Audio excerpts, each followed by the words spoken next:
ജ്യോതിഷ ഹസ്തരേഖ സംബന്ധമായ ഈ എളിയ വീഡിയോയിലേക്ക് എല്ലാവർക്കും സ്വാഗതം. ഇന്ന് പറയാൻ പോകുന്നത് ഈ വരുന്ന ശനിയാഴ്ചയ്ക്ക് ഒരു പ്രത്യേകതയുണ്ട്. അതെന്താണെന്ന് ഞാൻ പറയുന്നുണ്ട്.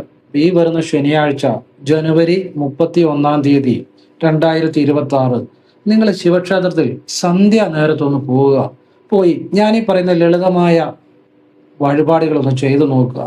നിങ്ങളുടെ ജീവിതത്തിലേക്ക് വലിയ സമ്പത്തും അതുപോലെ വലിയ കടബാധ്യതകൾ മാറുവാനും വലിയ സമ്പത്തുണ്ടാകാനും ജീവിതം എന്നേക്കുമായി രക്ഷപ്പെടാനും സകല കഷ്ടപ്പാടുകളും ദുരിതങ്ങളും മാറാനും അത് ഉപകരിക്കും. അപ്പോൾ നിങ്ങളത് ഭഗവാനോട് അതുപോലെ ഭക്തിയോടുകൂടി ചെയ്യണം. ചെയ്യേണ്ട കാര്യം ഞാൻ പറഞ്ഞു തരുന്നുണ്ട്.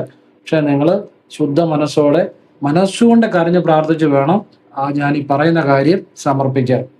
അങ്ങനെ വിശ്വാസത്തോടെ ചെയ്താൽ ഭഗവാൻ നിങ്ങൾക്കൊരു ജീവിതത്തിൽ രക്ഷപ്പെടാൻ ഒരു മാർഗം കാണിച്ചു തരും. അല്ലെ ജീവിതത്തിൽ നിങ്ങൾക്ക് വലിയ ഉയർച്ചകൾ നൽകും എന്ന് തന്നെയാണ്.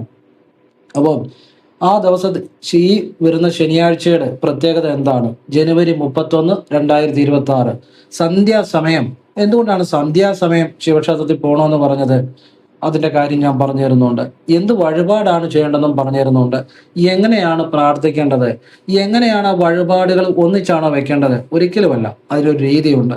അത് ആ രീതിയിൽ ആ സമയത്ത് ആ ദിവസം ആ വിശ്വാസത്തോടു കൂടി ചെയ്യുമ്പോൾ, ചെയ്യേണ്ട രീതി ചെയ്യുമ്പം ഭഗവാന്റെ അനുഗ്രഹം നിങ്ങൾക്ക് എന്നേക്കുമായി ഉണ്ടായി വരുമെന്നുള്ളതാണ്. അപ്പൊ ഇത് എല്ലാവരിലേക്ക് എത്തട്ടെ എന്ന് ഞാൻ പ്രാർത്ഥിക്കുന്നു. ഞാൻ വിശദമായിട്ട് പറഞ്ഞുതരാം. അതിനു മുമ്പ് ഒരു കാര്യം പറഞ്ഞിട്ട് വീഡിയോയിലേക്ക് വരാം. അതായത് നേരിട്ട് കൺസൾട്ടിങ് ഇല്ല, വാട്സപ്പ് വഴി മാത്രമാണ് ചെയ്യുന്നത്. സംഖ്യാജ്യോതിഷം, ഹസ്തരേഖ, ഗ്രഹനില ഇതൊക്കെയാണ് വിശകലനം ചെയ്യുന്നത്. അപ്പോൾ നിങ്ങൾക്ക് താല്പര്യമുള്ളവർ വാട്സപ്പ് ഇടുക. ഫ്രീ ആകുമ്പോൾ ഞാൻ മെസ്സേജ് ചെയ്യും. എല്ലാവരുടെയും നോക്കാൻ സാധിക്കത്തില്ല, ഒരുപാട് മെസ്സേജുകളാണ് വരുന്നത്. പറ്റുന്നവർക്ക് ഞാൻ റിപ്ലൈ ചെയ്യും. ചെയ്യുന്ന രീതി പറയും. ഞാൻ ഇതുപോലുള്ള ക്ഷേത്രത്തിൽ ചെയ്യാവുന്ന ലളിതമായ ഏതൊരു സാധാരണക്കാരനും ചെയ്യാവുന്ന നല്ല കാര്യങ്ങളും നല്ല പ്രാർത്ഥനകളും മാത്രമേ പറയത്തുള്ളൂ. അത് ആവശ്യമുള്ളവർ ചെയ്യുക. അത് ചെയ്യുന്നതോടൊപ്പം നമ്മളുകൂടെ പ്രയത്നിക്കണം. ഈശ്വരൻ നമുക്ക് ബുദ്ധിയാണ് തെളിയിച്ചു തരുന്നത്, നമുക്ക് ആ കഴിവാണ് നൽകുന്നത്. പക്ഷെ പ്രവർത്തിക്കേണ്ട എപ്പോഴും നമ്മൾ തന്നെയാണ്. അതെപ്പോഴും മനസ്സിലാക്കിക്കൊള്ളണം. ഇതൊക്കെ പറഞ്ഞിട്ട് ഞാൻ വർക്ക് എടുക്കത്തുള്ളൂ. അത് ആവശ്യമുള്ളവർ ചെയ്യുക. ശരിയായിട്ട് ചെയ്തവർക്കൊക്കെ അതിൻ്റെ ഗുണങ്ങൾ ഉണ്ടായിട്ടുണ്ട്. ഫോൺ വിളിച്ചാൽ കിട്ടത്തില്ല, നേരിട്ട് വന്നാലും നോക്കാൻ പറ്റത്തില്ല. കാരണം വാട്സപ്പിലെ വർക്ക് തന്നെ സമയത്തിന് തീരുന്നില്ല. ഇതാണ് സാഹചര്യം. ഇനി വീഡിയോയിലേക്ക് വരാം.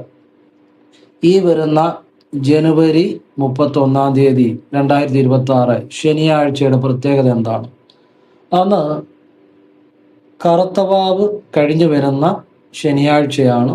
മാത്രമല്ല അന്ന് വൈകുന്നപാട് സന്ധ്യാസമയത്ത് ചതുർദശി തിഥി വരുന്നുണ്ട്. അപ്പം ചതുർദശി തിഥി എന്ന് പറഞ്ഞു കഴിഞ്ഞാൽ അതിനെക്കുറിച്ച് ആ ചതുർദശി തിഥിയുടെയും ഈ പ്രത്യേകത ശനിയാഴ്ചയും കൂടെ ചേർന്ന് വരുന്നതിന് ചില പ്രത്യേകതയുണ്ട്. അത് ഞാൻ പറഞ്ഞുതരാം. ചതുർദശി തിഥിയിൽ സന്ധ്യാനേരം വരുന്ന ദിവസം ശിവനെ വിളിച്ചാൽ ശിവഭഗവാൻ ആ വ്യക്തിയെ അനുഗ്രഹിച്ചിരിക്കും, യാതൊരു സംശയവും വേണ്ട.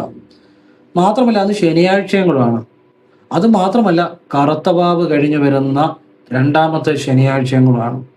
അപ്പം ഇത്രയും കാര്യങ്ങൾ ഈ വരുന്ന ശനിയാഴ്ച ഒത്തുവരുന്നുണ്ട്. ശനിയാഴ്ചയാണ്, കറുത്തവാവ് കഴിഞ്ഞു വരുന്ന ശനിയാഴ്ചയാണ്. ശനിയാഴ്ചയുടെ പ്രത്യേകത ദുരിതങ്ങൾ മാറാൻ ഏറ്റവും നല്ലതാണ് ശനിയാഴ്ച ശിവന് വഴിപാട് ചെയ്യുന്നത്. അപ്പം ശനിയാഴ്ചയാണ്, കറുത്തവാവ് കഴിഞ്ഞു വരുന്ന മകരമാസത്തിലെ ശനിയാഴ്ചയാണ്. മാത്രമല്ല കറുത്തവാവ് കഴിഞ്ഞു വരുന്ന മകരമാസത്തിലെ രണ്ടാമത്തെ ശനിയാഴ്ച.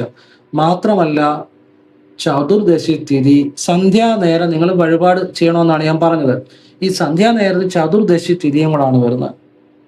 അപ്പൊ അത് ശിവഭഗവാന്റെ പൂർണ്ണമായ അനുഗ്രഹം നിങ്ങൾക്കുണ്ടാകും. നിങ്ങളുടെ ജീവിതത്തിലെ സകല കഷ്ടപ്പാടും ദുരിതങ്ങളും ഭഗവാൻ വിചാരിച്ചാൽ മാറാൻ അധികം സമയം വേണ്ട. കുചേലനല്ല, പറഞ്ഞപ്പോൾ മാറിപ്പോയതാണ്, സദയം ക്ഷമിക്കുക. മഹാലക്ഷ്മിക്കും കുബേരനും സമ്പത്ത് നൽകിയതും ഭഗവാൻ ശിവൻ തന്നെയാണ് എന്നാണ് പറയപ്പെടുന്നത്. അപ്പം ഭഗവാന്റെ അനുഗ്രഹം നിങ്ങൾക്കുണ്ടായാൽ നമ്മുടെ ജീവിതത്തിലെ എല്ലാ ദുരിതങ്ങളും എല്ലാ കഷ്ടപ്പാടുകളും മാറാൻ അധികം സമയമൊന്നും വേണ്ട. അത് ഇതുപോലെയുള്ള ചില വിശേഷപ്പെട്ട ദിവസങ്ങളിൽ ആ ക്ഷേത്രത്തിൽ പോയി ലളിതമായ ചില കാര്യങ്ങൾ ചെയ്ത് നിങ്ങൾ ഭഗവാനെ ആത്മാർത്ഥമായിട്ട് വിളിച്ചാൽ അത്ഭുതകരമായ രീതിയിൽ ജീവിതം മാറുമെന്നുള്ളതാണ്. അപ്പോൾ ഈ ശനിയാഴ്ച, ഈ വരുന്ന ശനിയാഴ്ച വൈകുന്നപാട് സന്ധ്യാസമയത്ത് ചതുർദശിയും കൂടെ വരുന്ന തിഥിയും കൂടെ വരുന്ന ഒരു ശനിയാഴ്ച ആകയാൽ വിശേഷപ്പെട്ട ഫലമാണ് കിട്ടുന്നത്. ഭഗവാൻ നിങ്ങൾ പറയേണ്ട താമസം നിങ്ങൾ നിങ്ങളുടെ കാര്യങ്ങൾ സാധിച്ചു തരാൻ ഭഗവാൻ നിങ്ങളെ അനുഗ്രഹിക്കും. പക്ഷെ നിങ്ങൾ മനഃശുദ്ധിയോടെ വേണം ഭഗവാനോട് പറയാൻ, ആത്മാർത്ഥമായിട്ട് വേണം പ്രാർത്ഥിക്കാൻ.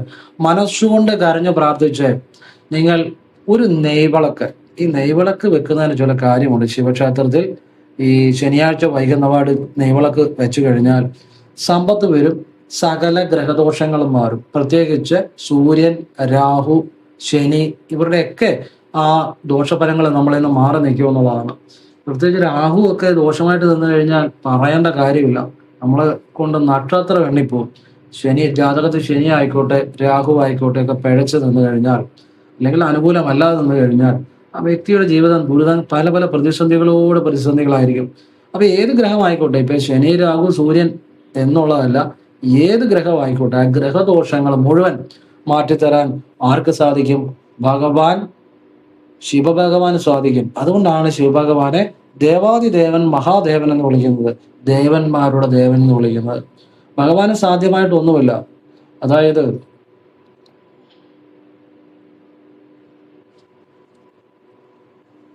മാർക്കണ്ഡേയന് ആയുസ് കൂട്ടിക്കൊടുത്ത ഭഗവാനാണ്. അപ്പൊ മാർക്കണ്ഡേയന് ഭഗവാന് ചിരഞ്ജീവിയാക്കിയ ഭഗവാനാണ് ശിവഭഗവാൻ. ഭഗവാന് സാധ്യമാണ്, എന്തും ഭഗവാന് സാധ്യമാണ്. അതുകൊണ്ടാണ് ഭഗവാനെ മഹാദേവൻ എന്ന് വിളിക്കുന്നത്. അപ്പം ഭഗവാന്റെ അനുഗ്രഹം ഉണ്ടെങ്കിൽ ഈ ഏത് ഗ്രഹപ്പിഴകളാണെങ്കിലും ഗ്രഹദോഷങ്ങളാണെങ്കിലും മാറാൻ അധികം സമയം വേണ്ട എന്നുള്ളതാണ്. അപ്പൊ അന്ന് ദിവസം നിങ്ങൾ വൈകിട്ട് നെയ്വിളക്ക്, കൂവളത്തിലാർച്ചന എന്തിനാണെന്നറിയാമല്ലോ, നിങ്ങൾക്കെല്ലാം അറിയാം, പാപങ്ങൾ മാറാൻ വേണ്ടിയാണ്. നമ്മുടെ പാപകർമ്മങ്ങൾ പാപങ്ങൾ മാറുമ്പോഴാണ് നമ്മുടെ ജീവിതത്തിൽ നമ്മൾ ചെയ്യുന്ന തൊഴിലിന്, ചെയ്യുന്ന കർമ്മങ്ങൾക്ക്, പ്രവർത്തികൾക്ക് ഫലം ഉണ്ടായി തുടങ്ങുന്നത്, റിസൾട്ട് ഉണ്ടായി തുടങ്ങുന്നത്.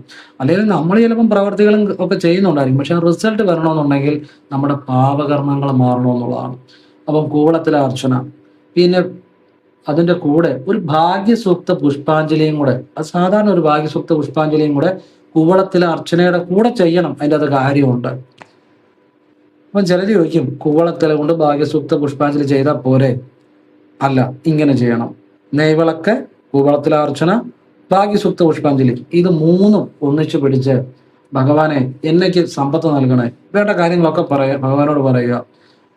ഭഗവാനോട് മനസ്സുകൊണ്ട് കരഞ്ഞ് പ്രാർത്ഥിച്ച്, അവിടെ നിന്ന് വാഗൊണ്ട് കരയാനല്ല, മനസ്സുകൊണ്ട് കരഞ്ഞ് പ്രാർത്ഥിച്ച് സമ്പത്ത്, തൊഴില്, എല്ലാ കാര്യങ്ങളിലും വിജയം, എൻ്റെ ജീവിതത്തിലെ സമ്പത്തും എല്ലാം നൽകി, എൻ്റെ ജീവിതത്തിലെ എല്ലാ പ്രതിസന്ധികളും മാറ്റി, ദുരിതങ്ങളും മാറ്റി, സമ്പത്തും ഐശ്വര്യം സമാധാനവും സന്തോഷവും എല്ലാം നൽകി എന്നെ രക്ഷപ്പെടുത്തണ ജീവിതത്തിൽ എന്ന് മനസ്സുകൊണ്ട് കരഞ്ഞു പ്രാർത്ഥിക്കണം. ഈ ശിവഭഗവാന്റെ പ്രാർത്ഥനയുടെ ഒരു രഹസ്യം എന്നാന്ന് ചോദിച്ചു കഴിഞ്ഞാൽ, നമ്മൾ മനസ്സുകൊണ്ട് കരഞ്ഞ് വിളിക്കുമ്പോൾ ആ വിളി അങ്ങ് എത്തും. അതാണ് ശിവന്റെ ഒരു രഹസ്യം. ഭഗവാനെ അതുകൊണ്ടാണ് ഭോലേനാഥൻ എന്ന് വിളിക്കുന്നത്. കാരണം നമ്മളുടെ ശുദ്ധമായ മനസ്സിൽ നിന്ന്, നമ്മൾ ഒരു മനുഷ്യന് ആത്മാർത്ഥമായിട്ട് മനസ്സുകൊണ്ട് കരയാൻ പറ്റുമ്പോഴാണ് അയാളുടെ മനസ്സ് ശുദ്ധമാകുകയാണ്. അപ്പോൾ അങ്ങനെ ശുദ്ധമായ മനസ്സിൽ നിന്ന് കരഞ്ഞ്, അവിടെ നിന്നുകൊണ്ട് വാഗൊണ്ട് കരയണ്ട, മനസ്സുകൊണ്ട് കരഞ്ഞ് ഭഗവാനെ വിളിക്കുമ്പം ആ വിളി ഭഗവാനിലെത്തും. അതാണ് ഒരു ശിവരഹസ്യം. അപ്പൊ മനസ്സുകൊണ്ട് കരഞ്ഞ് പ്രാർത്ഥിച്ച് നടക്കി വെക്കുക. വെച്ച് കഴിഞ്ഞാൽ പിന്നെ അതേക്കുറിച്ച് ഉടനെ ചിന്തിക്കരുത്. ചിന്തിച്ചാൽ അതിൽ നമുക്ക് സംശയമുണ്ട്, അത് ബലം കിട്ടാൻ തടസ്സം ഉണ്ടാവും. ചിന്തിച്ചു കഴിഞ്ഞാൽ നടക്കി വെച്ചു കഴിഞ്ഞ് പിന്നെ അങ്ങ് മറന്നേക്കണം, അതേക്കുറിച്ച് ചിന്തിക്കേണ്ട. ബലം കിട്ടുമോ? എങ്ങനെ ബലം കിട്ടാനാ? ഞാൻ നടക്കി നേരെ നിന്ന് ശരിയായോ? ഞാൻ പ്രാർത്ഥിച്ച ശരിയായോ? ഒന്നും സംശയിക്കേണ്ട. നന്നായിട്ട് മനസ്സുകൊണ്ട് കരഞ്ഞ് പ്രാർത്ഥിക്കുക, വഴിപാട് നട വെക്കുക, പിന്നെ ഒന്നും ചിന്തിക്കേണ്ട. ഇതാണ് കൃത്യമായ വഴിയാണ് ഞാൻ പറഞ്ഞു തരുന്നത്. ഇങ്ങനെ ചെയ്യുക. അതിനുശേഷം പിൻവിളക്കിന് ഒരു രസീത് എടുത്ത് അത് സെപ്പറേറ്റ് ആയിട്ട് പ്രത്യേകമായിട്ട് പാർവതി ദേവിയെ ഞാനീ പറയുന്ന രീതിയിൽ പ്രാർത്ഥിക്കണം. അമ്മേ പാർവതി ദേവി, ദിവ്യ മാതാവേ, ആദിപരാശക്തി, അവിടുത്തെ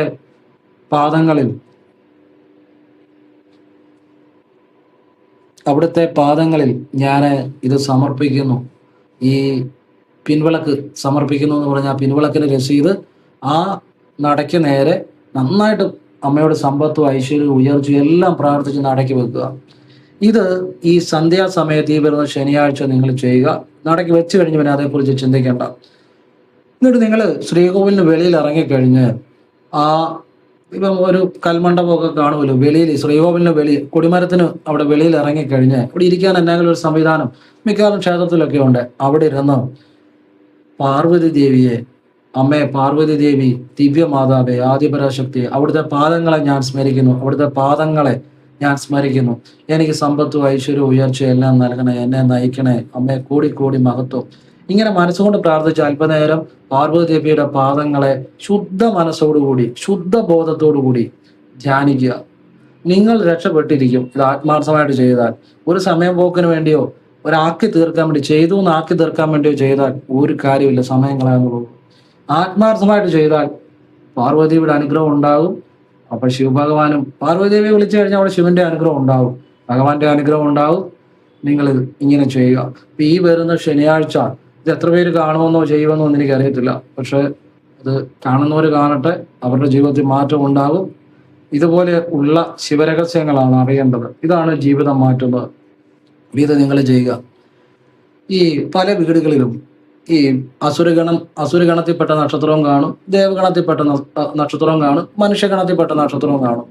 ഇപ്പം കാർത്തിക, ആയില്യം, മകം, ചിത്തിര, വിശാഖം, തൃക്കേട്ട, മൂലം, അവിട്ടം, ചതയം, ഈ നക്ഷത്രങ്ങളൊക്കെ അസുരഗണത്തിൽപ്പെട്ടതാണ്. അപ്പൊ ഈ നക്ഷത്രങ്ങളൊക്കെ ഈ എല്ലാ വീട്ടിലും ആരെങ്കിലുമൊക്കെ കാണും. ഒന്നുകിൽ അച്ഛനോ അമ്മയോ സഹോദരനോ സഹോദരിയോ അനിയത്തിയോ ചേട്ടത്തിയോ ആരെങ്കിലും ഒക്കെ കാണും. ഈ അസുരഗണത്തിൽപ്പെട്ടവർക്ക് ഒരു പ്രത്യേകത ഉണ്ട്. അവരെപ്പോഴും പിടിവാശി ഇച്ചിരി കൂടുതലായിരിക്കും. അവർക്ക് കഴിവൊക്കെ ഉണ്ട്, മറ്റുള്ളവർ പരാജയപ്പെടുത്തുന്ന ചില കാര്യങ്ങൾ നേടിയെടുക്കാൻ കഴിവുണ്ടായിരിക്കും. അല്ലെ മറ്റുള്ളവർക്ക് എത്തിപ്പിടിക്കാൻ പറ്റാത്ത ചില മേഖലകളിൽ എത്തിപ്പിടിക്കാൻ കഴിവുണ്ടായിരിക്കും. മറ്റുള്ളവരെ കമാൻഡ് ചെയ്യാൻ, നിയന്ത്രിക്കാൻ, ജോലി ചെയ്യിക്കാൻ, കമാൻഡ് ചെയ്യിക്കാൻ ഒക്കെ കഴിവുണ്ടായിരിക്കും. മറ്റുള്ളവർ പേടിച്ചു നിൽക്കുന്ന ചില സാഹചര്യങ്ങൾ ഇവർ മുന്നോട്ട് വന്ന കാര്യങ്ങൾ വിജയിക്കാനൊക്കെ ഇവർക്ക് കഴിവുണ്ടായിരിക്കും. പക്ഷേ ഇവര് ചില കാര്യങ്ങളിൽ പിടിവാശി കൂടുതലായിരിക്കും.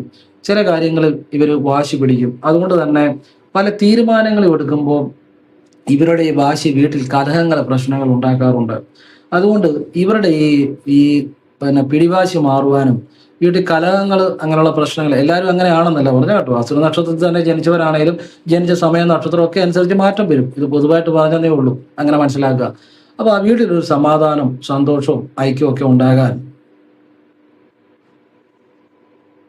ഈ പറയുന്ന ഒരു കാര്യം നിങ്ങൾ ചെയ്യുക. ഇതെന്താണെന്നറിയാമോ?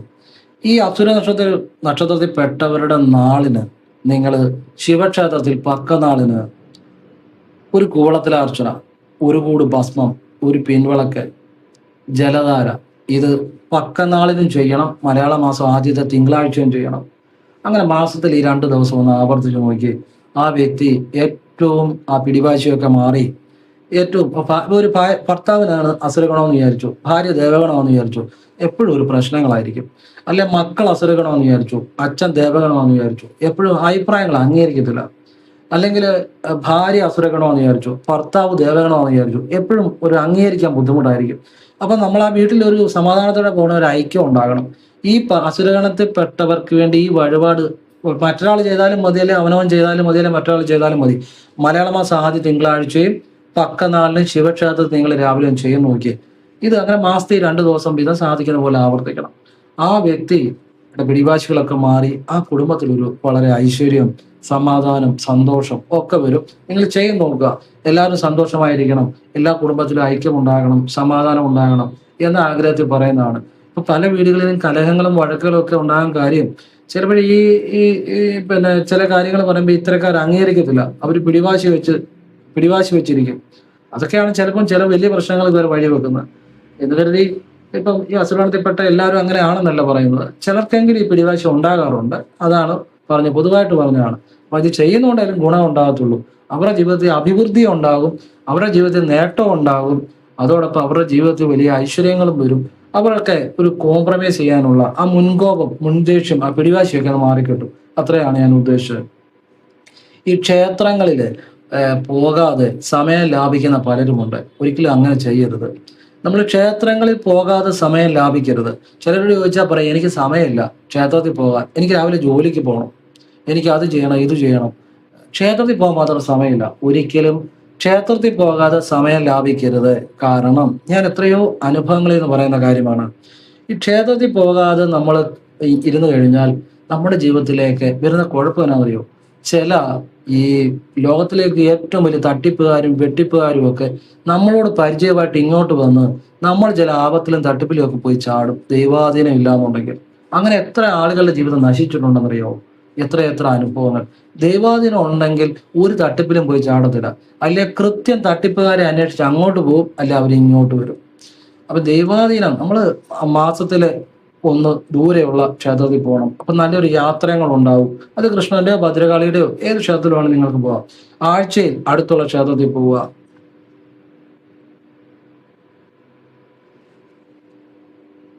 പിന്നെ നിങ്ങളുടെ അടുത്തുള്ള ക്ഷേത്രത്തിലും പറ്റുമെങ്കിൽ ദിവസം പോവുക, അടുത്തുള്ള ക്ഷേത്രത്തിന് അടുത്തുള്ളവരാണെങ്കിൽ. അല്ലെങ്കിൽ ആ ദേവന്റെ പ്രധാനപ്പെട്ട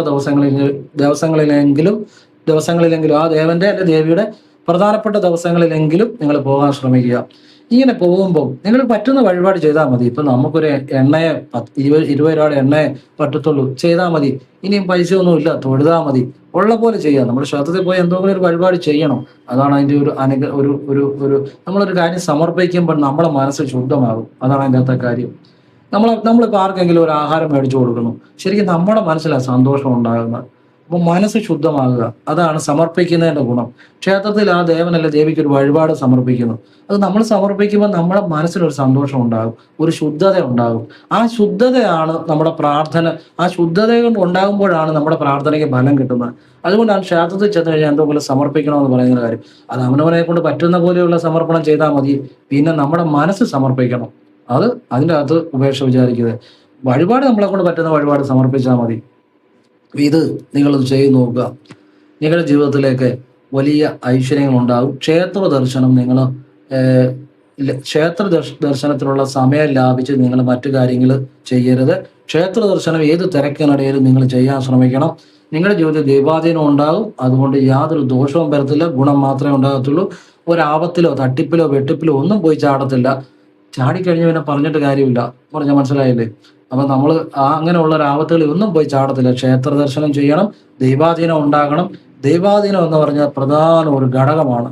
അത് ജീവിതത്തിലെ ഒരു പ്രധാന ഘടകമാണ്. അപ്പൊ അത് എനിക്ക് ശരിയെന്ന് തോന്നിയൊരു കാര്യമാണ് പറഞ്ഞത്. നിങ്ങൾക്കത് ആവശ്യമുള്ളവർ പ്രയോജനപ്പെടുത്തുക. ഇനി നമ്മളുടെ ജീവിതത്തിലെ ഏറ്റവും വേണ്ട ഒരു കാര്യം, നമ്മൾ അല്പം പണം എപ്പോഴും റിസർവായിട്ട് മാറ്റി വെക്കണം, ചെലവാക്കാതെ. ഒരല്പം പണം അത് എപ്പോഴെങ്കിലും ഒക്കെ ഒരു അത്യാവശ്യ ഘട്ടങ്ങൾ വന്ന ജീവിതത്തിൽ ഉപകരിക്കും. പലരും ചെയ്യുന്ന ഒരു കാര്യം, കിട്ടുന്ന പൈസ മുഴുവൻ ചെലവാക്കും. പക്ഷെ നമ്മൾ വിചാരിച്ചാൽ സാധിക്കും. കുറച്ച് പണമെങ്കിലും മാറ്റി വെക്കണം. അത് ഒരുമിച്ച് മാറ്റി വെക്കണമെന്നില്ല, പലപ്പോഴായിട്ട് മാറ്റി വെക്കുക. അത് എടുക്കരുത്. ഇന്നുപോലെ ഒരു ആശുപത്രി കേസുകെട്ടുകൾ, ഒരു എമർജൻസി കേസുകെട്ടുകൾ വന്നാൽ ഒരുത്തൻ്റെ മുന്നിൽ കൈ നീട്ടണ്ട. നമുക്ക് തന്നെ നമ്മുടെ കാര്യം നടത്താം. അത് ഒന്നിച്ച് മാറ്റി വെക്കാൻ ചിലപ്പോൾ സാധിച്ചെന്ന് വരത്തില്ല, പലപ്പോഴായിട്ട് മാറ്റി വെക്കണം. ഇതൊക്കെ സാധിക്കും ദൈവാധീനം ഉണ്ടാകുമ്പോൾ, ഈശ്വരാധീനം ഉണ്ടാകുമ്പോൾ. എല്ലാം സാധിക്കും. അതാണ് ദൈവാധീനത്തിന്റെ ഒരു മഹത്വം എന്ന് പറഞ്ഞാൽ. നമുക്ക് നല്ല ബുദ്ധി തോന്നും, നല്ല കാര്യങ്ങൾ ചെയ്യാൻ പറ്റും. ഏതൊരു കാര്യത്തിനും വിജയിക്കാനുള്ള ഒരു ഈശ്വരാനുഗ്രഹം ഉണ്ടാകുമ്പോൾ കഴിവുകൾ ഉണ്ടായി വരും എന്ന് തന്നെയാണ്. ഇനി ഞാൻ പറയാൻ പോകുന്ന ഒരു കാര്യം, നിങ്ങൾ രാവിലെ എഴുന്നേറ്റിട്ട് സൂര്യോദയത്തിന് മുമ്പായിട്ട് നിങ്ങൾ കാലും മുഖവും കൈയും കഴുകിയിട്ട്, ഒരു സൂര്യോദയം എന്ന് പറഞ്ഞാൽ 6:30 ഒക്കെയാണ്, ഒരു 6:30ക്ക് മുമ്പായിട്ട്. അപ്പൊ ശരിക്കും പറഞ്ഞാൽ ഒരു 5:45-നും 6:15-നും ഇടയ്ക്കാണെങ്കിൽ കുറച്ചുകൂടി നല്ലത്. നിങ്ങൾ നിങ്ങൾക്ക് വേണ്ട ഏതെങ്കിലും ഒരു കാര്യം മനസ്സിൽ ആഗ്രഹിക്കുക. ഇപ്പോൾ ഒരു വീട് വേണം, ആ വീട് മനസ്സിൽ നിങ്ങൾ ചിന്തിക്കുക. ചിന്തിച്ചു കഴിഞ്ഞ് നിങ്ങൾ ഒരല്പനേരം ചിന്തിക്കുക, 1 മിനിറ്റെങ്കിലും അല്ലെങ്കിൽ ഒരു 1/2 മിനിറ്റെങ്കിലും ചിന്തിക്കുക. അതിൽ കൂടുതൽ ചിന്തിക്കേണ്ട, ആ മനസ്സിൽ കാണുക. ഇപ്പൊ നല്ലൊരു വീട് നിങ്ങൾക്ക് കിട്ടുന്നതായിട്ട് തന്നെ കാണുക. എന്നിട്ട് നിങ്ങൾ ഒരു ചിന്തയില്ലാതെ അല്പനേരം ഈ നിങ്ങളുടെ മുന്നിലുള്ള ആ അന്തരീക്ഷത്തിലേക്ക്, ആ ശൂന്യതയിലേക്ക് നോക്കിയിരിക്കുക. ഒരു ചിന്തയില്ലാതെ ആ കാര്യം നടന്നിരിക്കും. പരീക്ഷിച്ച് നോക്കൂ. പക്ഷെ ഇത് വിശ്വാസത്തോടെ ചെയ്യണം. ഒരു തവണ ചെയ്തുകൊണ്ടോ ഒന്നും നടക്കുമെന്നോ ഒന്നുമല്ല ഞാൻ പറഞ്ഞത്. ഇത് നിങ്ങൾ വിശ്വാസത്തോടു കൂടി നിത്യവും രാവിലെ ഇങ്ങനെ ചെയ്യുക. പക്ഷെ നിങ്ങളിത് ചെയ്യുമ്പോൾ എങ്ങനെ നടക്കുമെന്ന് ചിന്തിക്കരുത്. എങ്ങനെ നടക്കുമെന്ന് ചിന്തിച്ചാൽ പോയി. നമ്മൾ ആ പ്രപഞ്ച ശക്തിയിൽ സമർപ്പിക്കുകയാണ്. ഇങ്ങനെ എനിക്ക് അനുഭവം ഉണ്ടായിട്ടുണ്ട്, എൻ്റെ കാര്യം നടന്നിട്ടുണ്ട്, അതുകൊണ്ടാണ് ഞാൻ പറഞ്ഞത്. അത് നിങ്ങൾ അതുപോലെ ചെയ്താൽ നിങ്ങൾക്കും അനുഭവം ആവും. നിങ്ങൾ അതുപോലെ ചെയ്തില്ല ചിലപ്പോൾ സമയം കളയാന്നുള്ള അനുഭവം ആകണമെന്നില്ല. എൻ്റെ അനുഭവം ഞാൻ പറഞ്ഞു. അപ്പൊ ഈ എങ്ങനെ നടക്കുമെന്നുള്ള ചിന്തിക്കരുത്. എങ്ങനെ നടക്കുമെന്നുള്ള ചിന്തിച്ചാൽ അത് വർക്കൗട്ട് ആകത്തില്ല. കാരണം പ്രപഞ്ചശക്തി എന്ന് പറഞ്ഞാൽ എല്ലാം സാധിച്ചു തരുന്ന ഒരു ശക്തിയാണ്. നമ്മൾ ആ ശക്തിയിലാണ് സമർപ്പിക്കുന്നത്. ഒരു കാര്യം വേണം, അല്ലെങ്കിൽ ഒരു സ്ഥലം മേടിക്കണം, അത് മനസ്സിൽ സങ്കല്പിക്കുക. ഞാൻ ആഗ്രഹിക്കുന്ന രീതിയിൽ അത് കിട്ടുന്നതായിട്ട് തന്നെ സങ്കല്പിക്കുക. മനസ്സിൽ കാണുക കണ്ണ് തുറന്നുകൊണ്ട്. എന്നിട്ട് പിന്നെ അതങ്ങ് മറന്നേക്കുക. അത് ചിന്തിക്കുകയോ ചെയ്യരുത്. എങ്ങനെയൊന്നും ചിന്തിക്കരുത്. വെറുതെ ആ നിങ്ങളുടെ മുന്നിലുള്ള ആ നമ്മളിപ്പം വീടിന്റെ സിറ്റ് ഔട്ടിലെ വല്ല ഇരുന്ന് വേണം ഇത് ചെയ്യാൻ. ആ അന്തരീക്ഷത്തിലേക്ക്, ആ ശൂന്യതയിലേക്ക് വെറുതെ നോക്കിയിരിക്കുക, ഒരു ചിന്തയില്ലാതെ. അതൊരു 1, 2, 3 മിനിറ്റ് ചെയ്യാം. നിത്യേന വിശ്വാസത്തോടു കൂടി ചെയ്യുക. നിങ്ങൾക്ക് ഈ വീട് ഉണ്ടാകാൻ 1 വർഷമല്ല 2 വർഷമല്ല എത്ര ആയിക്കോട്ടെ. ചിലർക്ക് പെട്ടെന്ന് കാര്യം നടക്കും, ചിലർക്ക് വർഷങ്ങൾ എടുക്കും, ചിലർക്ക് നടക്കണമെന്നുമില്ല.